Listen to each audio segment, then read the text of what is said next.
नमस्कार विद्यार्थी मित्रांनो, मी प्रियंका ग्लोबल ऑनलाईन मराठीमध्ये आपल्या सगळ्यांचं मनापासून स्वागत करते.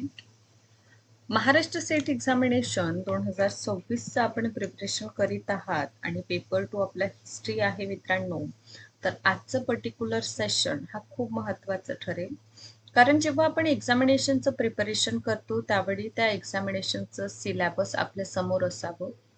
त्यासंबंधित विचारलेले प्रश्नसंच म्हणजेच PYQ आणि सोबतच जे कट ऑफ असतं काय आहे ते आपल्या समोर असणं मित्रांनो अत्यंत गरजेचं आहे. तर आजचा पर्टिक्युलर सेशन यामध्ये आपण स्पेसिफिक हिस्ट्री पेपर 2 ज्या विद्यार्थी मित्रांचा आहे अशा सगळ्या विद्यार्थी मित्रांसाठी हा व्हिडिओ लेक्चर आहे. कारण यामध्ये मागील 6 वर्षाचं कट ऑफ आपण डिस्कशन करूया आणि या वर्षी कट ऑफ वाढेल की कमी होईल काय आपल्याला अंदाज घेऊन अभ्यास करायचा आहे. कारण मित्रांनो 26 जुलैला एक्झामिनेशन आहे. तर इथून खूपच कमी वेळ राहिलेला आहे परीक्षेसाठी, हो की नाही? त्यामुळे आपल्याला काय करायचं आहे योग्यरित्या अभ्यास करावं लागेल आणि योग्य नियोजन असावं. त्यासाठी पेपर 2 हिस्ट्रीचं सिलेबस, पेपर 2चं विचारलेले प्रश्न, कट ऑफ काय काय आलेला आहे, दरवर्षी कट ऑफमध्ये वाढ झालेला की कमी झालेला आहे किंवा 2026चं कट ऑफ कशा प्रकारचं असू शकतं, हे जाणून घेण्यासाठी ही संपूर्ण व्हिडिओ लेक्चर आपण शेवटपर्यंत बघा. सोबतच आता बघा एक्झामिनेशनला फक्त 50 दिवस राहिलेले आहे. तर 15 डे क्रॅश कोर्स आपण सुरू केलेला आहे, जे सुरू होणार 8 जून पासून.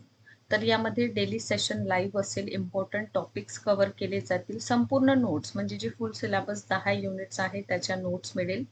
20 मॉक टेस्ट आपल्या प्रॅक्टिस करिता 1 वर्षाची व्हॅलिडिटी आहे आणि पेपर 1 इथे फ्री ऑफ कॉस्ट आहे. याची फीज आहे 8,000. आजच या ऑफिशियल नंबर्सचा वापर करा आणि कोर्सला जॉईन करून घ्या. तर 2019चं आपण सर्वप्रथम कट ऑफ जे आहे ना ते आपण डिस्कशन करून घेऊया. म्हणजे तुलनात्मक 19ची तुलना 20 सोबत, 21-22 ठीक आहे, असं आपण तुलना करूया आणि 2026चं काय असू शकतं हे सुद्धा आज आपल्याला जाणून घ्यायचं आहे. बघा काय होतं, सिलेबस संबंधित तर इन्फॉर्मेशन आपल्याकडे दिलेलीच आहे. तर सिलेबस 10 युनिटमध्ये विभाजित आहे आणि त्याला कसं अभ्यास करायचं डिवाइड करून ते सुद्धा बघितलेलं आपण. PYQs आपल्याला अभ्यास करणं खूप गरजेचं आहे. कारण PYQs जेव्हा आपण अभ्यास करतो त्यातून खूप इम्पॉर्टंट असे एक्झामिनेशनच्या पॉइंट ऑफ व्ह्यूने जे महत्त्वाचे टॉपिक्स आहे मित्रांनो ते कव्हर होत असतात. त्यामुळे PYQsचा अभ्यास आपल्या सगळ्यांसाठी खूपच इम्पॉर्टंट स्वरूपाचं ठरतं. तर आता कट ऑफ काय आहे, तर 23 जून 2019ला झालेला हा पेपर आहे, ज्यामध्ये हिस्ट्रीमध्ये जनरल 52, SC 46, ST साठी 42.67, OBC NCL 47.33, SBC NCL साठी 44.67, BJ 45.33, NTB 44, NTC 47.33, NTD साठी आलेला आहे 45.33 आणि SCBC साठी 46.67. त्यानंतर 2020चं बघा, 2020चा पेपर झालेला आहे 27 डिसेंबरला. तर यामध्ये जनरलसाठी 49.3 म्हणजे इथे कट ऑफ 3%ने कमी झालेला आहे. ठीक. SC कॅटेगरीसाठी 44.67 म्हणजे जवळपास म्हणू शकतो 3%च घ्या. SC साठी 42 म्हणजे स्टेबल आहे इथे, ठीक आहे, स्टेबल आहे. OBC NCL 46 इथे बघा पर्सेंट म्हणजे 2%ने वाढलेला. SBC NCL 46 इथे काय झालेली आहे +2 ने वाढ झालेली आहे, +2 +3. ठीक. BJ साठी बघा 42.67 म्हणजे -3% ने इथे घट झालेली आहे. NTB 42% इथे बघा 2% ने वाढ आहे, ठीक आहे, हा कमी झालेला आहे.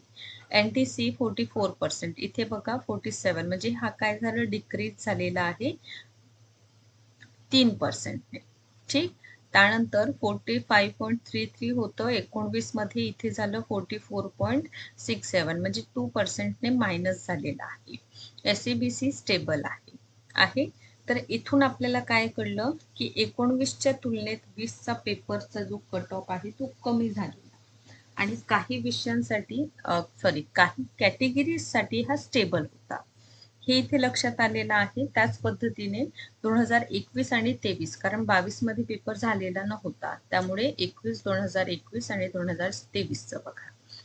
जनरल साठी 51.33, SC साठी 46, ST साठी 43.33, OBC NCL 46.67, SPC 45.33, NT VJNT 43.33, then NTB 42.67, NTC 44.67, NTD 46.67, Open EWS 48. तर इथे जनरल साठी किती आहे 52, म्हणजे जवळपास 2%ने इथे वाढ आहे. इथे काय म्हणू शकतो, जवळपास 1%ने वाढ आहे. ठीक, म्हणजे काही पॉइंटने म्हणा, 1% घ्या. 43 स्टेबल आहे ST कॅटेगरीसाठी. OBC NCL 2023चं कट ऑफ स्टेबल आहे 46.67 ने. इथे बघा 45 आहे, इथे SBC NCL साठी 44% आलेला आहे, म्हणजे हा काय झालं, -1 किंवा 2%ने हे कमी झालेलं. विजेसाठी कट ऑफ वाढलेला आहे 3%ने, कारण 45.33 विजेचा कट ऑफ आहे 23 मध्ये. NTB चा आहे 46, म्हणजे जवळपास 4%ने ही वाढ आहे. ठीक, इथे बघा, इथे 3%ने NTCचं कट ऑफ 46 ने वाढलेलं. 46.67 NTDचं होतं, NTDचं इथे 47.33, म्हणजे जवळपास 2%ने, आणि इथे -1 म्हणू शकतो आपण, कमी झालेला आहे. याचा अर्थ 2021च्या तुलनेत 2023चं जे आपलं कट ऑफ आहे ते काय झालेलं आहे, वाढ झालेली आहे, है ना. त्याच पद्धतीने 24 आणि 2025चं बघा.